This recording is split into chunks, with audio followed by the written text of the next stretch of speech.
You're listening to the Angry Marks Podcast Network. Good afternoon, good morning, good evening. My name is Arya Whitner, and this is your NXT Takeover Toronto post-show audio report. It is Saturday night, November 19th, 2016. Thank you for listening to me here on AngryMarks.com or whatever platform you're listening to this through. So let's get into NXT Takeover Toronto. It was tonight or last night, as you're probably listening to this right now. The show, it was yet another excellent Takeover show. It started off, it did not start off, by the way, with Triple H like he's done at some of the prior Takeover shows. They just went right into the opening video package and the first match. There was no, I want to point this out now in case I forget later, there were no extracurricular shenanigans on the show. There were no backstage interviews. They didn't go to the pre-show panel, which NXT doesn't do, but they also didn't have, very many people, very many former wrestlers there in attendance, at least that they made note of. Because if you recall in other TakeOver shows, everybody and their mother sitting at ringside, and they show them sitting there watching. But this show, the only two people that they showed at any point were Jim Ross and Pat Patterson. Show started with Bobby Roode versus Ty Dillinger. Bobby Roode had a choir singing his theme to the ring. This was a hot crowd from the Bell for two local guys, Dillinger from Niagara Falls, Ontario, and Roode from right there in Toronto. And despite technically being the hometown guy, Roode did get the fans behind Dillinger towards the end. The crowd was actually chanting, "This is awesome," before they even locked up. The match started with Dillinger destroying Roode on the arena floor for 3 minutes, but Roode took over back on the ring by backdropping Dillinger over the top rope. Roode has this major league presence, and I know I'm not telling anybody anything they don't already know, but that made this match even better than it was, because it got slow at times, but Roode just emits this superstar aura about him that, even when the match is slow, you don't turn on it. You don't start chanting boring at this match. He's just one of the best they've got. And I know that's no surprise to a lot of people listening to this. Dillinger, this was probably his highest profile match so far. They showed a video package before the match, and they showed Dillinger's prior gimmick in WWE, where I think he was James Curtis, and he kept losing on the old ECW show before finally getting released in 2009. And this, he was quite excitable, but Roode did a very good job of keeping the match together. The only wonky spot was Roode gave Dillinger a superplex at one point, and he looked like he lost Dillinger on the way over, so it kind of looked more like a super hip toss than anything else. Dillinger used a kind of a sloppy-looking sharpshooter near the end, but the fans bought that as a finish. Roode used a schoolboy with his feet on the ropes for a near fall, and the finish was Roode hitting the implant DDT after running Dillinger shoulder first into the ring post for the pinfall. Authors of Pain versus TM61 in the Dusty Rhodes Tag Team Classic Tournament Finals. Paul Ellering was in a shark cage above the ring. Now, we've all seen these shark cage above the ring matches for years. Every company has done them at some point. I'm sure there were indie companies that have done the shark cage above the ring. And for the most part, that has always been a figure of speech above the ring, because it was always off to the side of the ring. So, the manager, or the second, or whomever, was looking off, didn't have to look straight down at the ring. Well, WWE now takes it very literally, and Paul Ellering was suspended over the ring, and it was awkward because he's trying to watch the match and, shout instructions to his men, but yet he's having to stare straight down because the match is taking place immediately underneath his feet. They suspended the cage instead of suspending it from the ceiling, which is how most everyone has ever done it. They suspended it from. They set up like a giant column, a giant contraption that reminded me of the TNA Ultimate X structure, and he was suspended from that. The match started. The match started better than it finished. This, as expected, was the weakest match by far on the show, and while it was better than expected, it still wasn't very good. The match started with a giant four-way brawl outside of the ring, highlighted by Razor carrying Nick Miller up the structure on his shoulders, but Miller got loose and did a dive off of it onto the Authors of Pain, and the match went down from there. The crowd was in and out of it, making noise for the big moves, but sitting quietly the rest of the time, which this was the only match on the whole takeover that you could say that about. TM61 at one point hit their Thunder Valley move near the finish. The actual finish saw a little bit of a boo-boo. Paul Ellering dropped his chain into the ring while the referee was distracted. One of the Authors of Pain picked it up and went to hit Nick Miller, but Nick Miller blocked it, and when he blocked it, the chain went flying out of the Authors of Pain's hand and into third row ringside. So I'm really hoping nobody got pelted upside the head by that chain. I'm not sure if if the finish was supposed to end up being hitting him with the chain afterwards, but they had to pretty much improvise what they were doing from there. And the Authors of Pain won with the last chapter. And after the match, Triple H, William Regal, and Dustin Rhodes all came out to congratulate the winners and present them with the trophy. They didn't bring in Dusty's wife. They didn't bring in the daughter. They certainly didn't bring in Cody. I don't think anyone was really expecting that. I know some people on Twitter were kind of upset.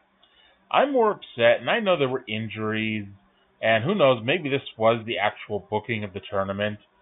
But when you looked at that original bracket, or at least, and you look at all the possibilities of what could happen as the tournament goes on, at the end of the day, it was the Authors of Pain versus TM61 in the finals. I know before they released the brackets, and they were just announcing teams, I'm like, well, that's obvious. It'll be the Revival versus Gargano and Ciampa, which Gargano and Ciampa win, and then they do a tag title match the next time. Nope. Instead, they did what they did, and, sometimes what you do works, sometimes what you do doesn't work, and, hopefully the Authors of Pain do get better.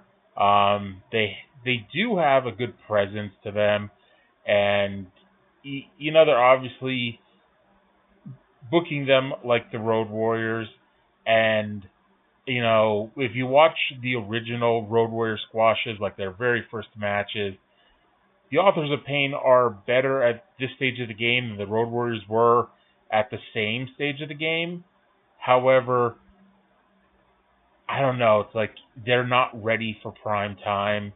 Especially on NXT, which has all these great teams, and they're one of the two top heel teams, or maybe three top heel teams if you include Aries and Strong and Sanity. They need some work, but we'll see from here how that goes. Revival versus DIY, 2 out of 3 falls match for the NXT Tag Team Championship. This was an excellent match. A lot of people, including myself, are going to pick this as match of the night. The first fall went really quickly. Both teams looked good. Dash was moving well coming off of his knee injury. Ciampa got cut off but made the big tag to Gargano. Gargano ran wild until being blocked when he went for his slingshot spear. And when he got caught, he got turned into the Shatter Machine, giving a Revival the first fall. Now, I was expecting when the first fall went quickly that they were going to do the thing where the second fall then goes even quicker, and then they do the 15-minute third fall, which causes Dave Meltzer to pull out the hair that he has. Nope. The second fall got a good chunk of time, and the third fall got a good chunk of time as well.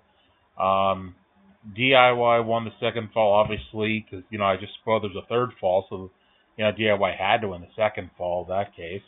But they won it with the super kick knee strike combo to Dawson. The champs spent the entire fall working over Gargano. They went for another Shatter Machine, but in a really neat spot. Gargano turned it into a Tornado DDT on Dawson, and on his way over, he kicked Dash in the face. The fans exploded for Ciampa's eventual hot tag, and this fall saw a lot of hot near falls, including Gargano hitting out of a heart attack, Ciampa using a Rough Rider to the back of Dawson, and also hitting a high crossbody as Dawson was going for a pile driver on Gargano.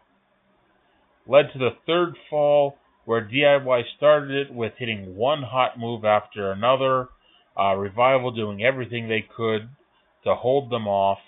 They cut off Gargano yet again, this time with a European uppercut German suplex combo. Behind the referee's back, Dash threw Dawson a title belt, and when Gargano went for a super kick, Dawson smashed Gargano's knee with the belt. Dawson put on the inverted figure four that won them the match at Brooklyn, but Gargano was able to make the ropes. They used so many believable near falls, and that was actually kind of the story of the show, in that so many of these matches had so many believable near falls. And, we're so used to watching WWE now where every main event match, everybody kicks out of everybody's finisher, and then they win, with either the eighth finisher or just a roll-up. Well, these four, or especially like the whole night, especially these four, they're kind of mocking that in the sense that they went for all these big moves, and then they teased that they were going to just end it with a schoolboy. They teased that they're going to, end it with DIY using the Shatter Machine on the Revival. Or, they did the tease where Dash and Dawson went for DIY's move, and Gargano moved, and Dawson accidentally super kicked Dash. Dawson got a schoolboy with a handful of tights, but he wasn't a legal man, so the referee didn't count. And finally, the finish, we saw a double submission. Gargano used the version of the crossface. Ciampa used the over-the-top arm breaker. Dash and Dawson were scratching and clawing, trying to hold each other's hands to prevent the other from tapping. But alas, it didn't work. They had the tap out. DIY finally gets their moment in the spotlight. They win the NXT Tag Team Championship, becoming the 11th NXT Tag Team Champions, dating back to Adrian Neville and Oliver Gray back in February of 2013. And now, on November 18th, 2016, November 19th, 2016, Tommaso Ciampa, Johnny Gargano are your champions. My hat's off to all four men on another excellent match, and I can't wait to watch them wrestle again. Asuka versus Mickie James for the NXT Women's Championship. Asuka retained with the Asuka lock. I'm sure you're not terribly surprised by the finish, but this was a really good match. I should point out, every fan in the front row, all the way up the aisle, was wearing an Asuka mask. To quote a 30-plus-year-old sports call, do you believe in coincidences? No. This was a different type of Asuka match, as Mickey had such an advantage that Asuka had to roll to the outside at the start. Mickey held the ropes open for Asuka, which led to the fans chanting, "Asuka's gonna kill you," just by the look on Asuka. But then Asuka, while Mickey held the middle rope open, Asuka got in under, she went in over the bottom rope. Later, Asuka knocked Mickey to the floor, held the ropes open for Mickey, and so Mickey then tried to be, Miss Tough Girl and copy Asuka and go in over the bottom rope, and Asuka gave her a running hip attack to knock her to the floor. Mickey went for a Mick kick outside the ring, but Asuka caught it and dropped her with a German suplex on the floor. Mickey kept making comebacks in this match, which would constantly make Asuka angrier, as all of her offense just kept getting reversed until the finish. And Mickey, tried to fight the Asuka lock and kept trying to roll through to get different pinfalls, get different whatever, but, she got caught. Asuka retains the title. After the match, Mickey reached out for a handshake, but instead Asuka just raised the belt over her head and walked off. So, like we said in Brooklyn, what's next for Asuka? I mean, they're holding off this Ember Moon match, and Ember Moon, I don't know, there's nobody really for Ember Moon to be facing to get the momentum that would lead to those former classic NXT Women's title matches. Because you had Bayley, Sasha, and Charlotte that had a whole litany of people, a whole litany of strong women for them to beat along the way to gain momentum to face each other, that, it was a clash of two titans when it got to TakeOver, whereas now there's not very many, there's in fact no strong women. You have Asuka as far and away the strongest.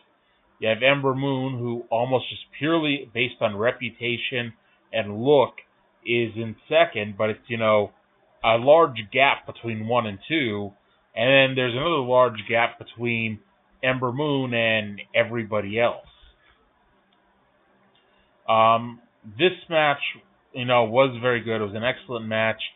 There was just something missing to get it over the top to the level of those older NXT Women's title matches. I don't think anyone's really going to remember this in the years to come, unfortunately. And we'll see where everything goes from here. And it's too bad, ultimately, that Paige, A, is injured and B, is in the doghouse. Because I thought it would have been a really cool storyline since Asuka had gone through everybody at this point. They bring back the former undefeated NXT Women's Champion, Paige, who never got defeated for her title, had to forfeit when she got called up to Raw, and that would have been a fun storyline, but, we've seen what's happened over the last few months with that. That leads us to the main event, Shinsuke Nakamura versus Samoa Joe for the NXT title. This was Samoa Joe's 5th TakeOver main event, which is the most of anybody.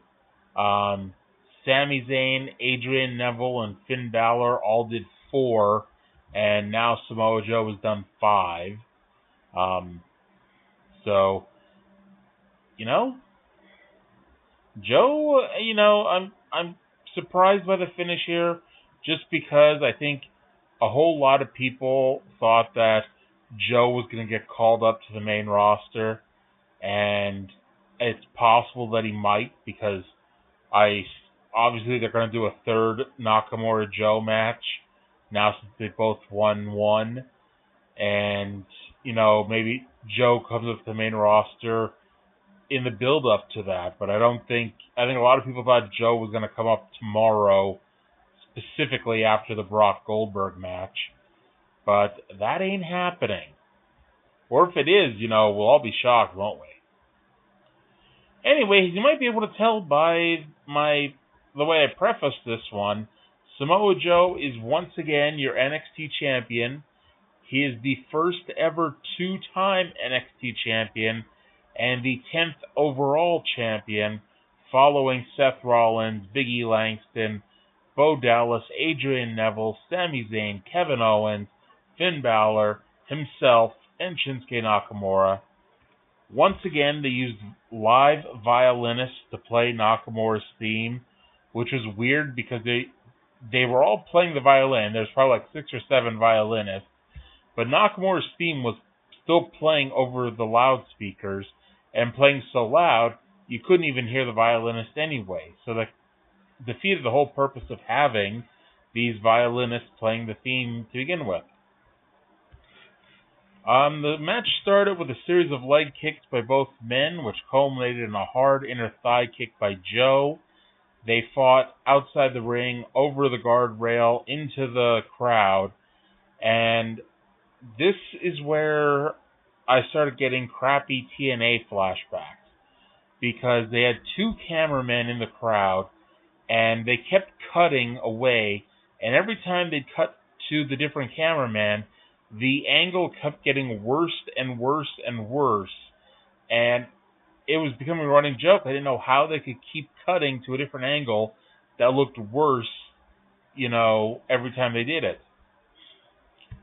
This match, it was a very, very, very good match, and I'm probably in the minority when I say this, but this was not as good as either the tag match nor the women's match.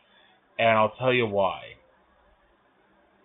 I do not like lack of selling. And I know this coming from a big New Japan fan, and we can sit here and argue the New Japan matches for hours on end, but I did not like how Samoa Joe was sitting there beating on Nakamura's knee, working on Nakamura's knee for minutes on end, and then Nakamura makes his comeback, and voila, his knee is perfectly fine.